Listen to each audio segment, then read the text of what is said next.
Ang tanong na gusto mo bang maranasan ng kabutihan ng Diyos ay isang paanyaya sa isang personal at espiritual na karanasan sa Kanya.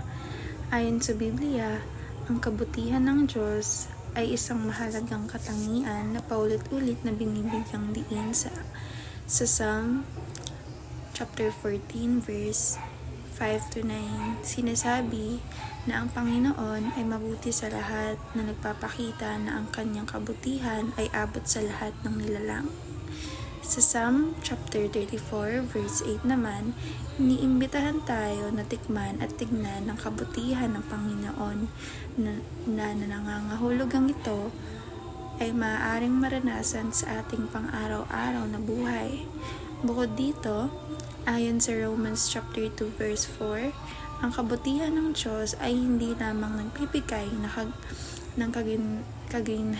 kaginhawaan, kundi umaakay din to sa tao sa pagsisi at pagbabago ng puso. Sa Psalm chapter 10 verse 6-1, pinapatunayan na ang kabutihan ng Diyos ay hindi nagbabago at pananatili magpakailanman. Kaya kung nais mong maranasan ang kanyang kabutihan, magsimula sa isang matapat na relasyon sa kanya sa pamamagitan ng pananampalataya, panalangin at pag-aaral ng kanyang salita. Ang Psalm chapter 34 verse 8 ay nagsasaad, "O tikman ninyo at tignan na ang Panginoon ay mabuti. Mapalad ang tao na nangangalong sa Kanya." Ipinapaabot ng talatang ito ang paanyaya na personal na maranasan at maramdaman ang kabutihan ng Panginoon. Hindi pa sapat na marinig lamang o malaman sa isip ang tungkol sa Kanya. Inaanyayahan ng bawat isa na tikman o subukan mismo ang Kanyang kabutihan. Sa paggawa nito, mas maunawaan kung gaano kabuti ang Diyos. Pinagpala ang taong nagtitiwala at sumisilong sa Kanya, sapagkat sa Diyos matatagpuan ang tunay na kapanatagan at kaginhawaan. Embrace the rule of God ay isang panawagan na tanggapin at isabuhay ang pamumuno ng Diyos sa ating mga buhay.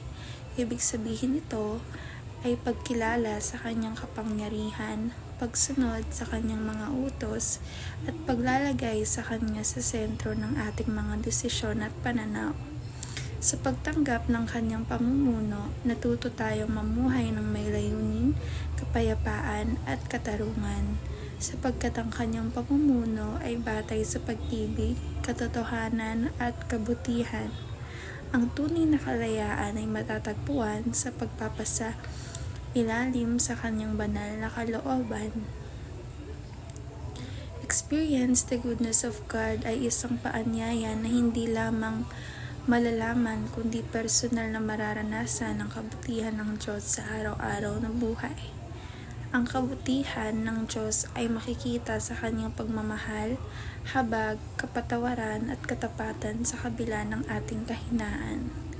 Sa gitna ng mga pagsubok at tagumpay, mararanasan natin ang kanyang presensya, nagbibigay lakas, pag-asa at kapayapaan. Ang pagkilala at pagdama sa kabutihan ng Diyos ay nagdadala ng pagbabago sa puso at pananaw at nagtuturo sa atin na magtiwala sa Kanya ng buo. Extend the goodness of God to others ay isang hamon at paanyaya na huwag lamang panatilihin para sa sarili ang kabutihan nararanasan mula sa Diyos, kundi ipamahagi ito sa kapwa kapag tunay nating nararanasan ang kanyang pag-ibig, awa at biyaya. Natural na tayo lamang ang magiging daluyan ng mga ito sa iba.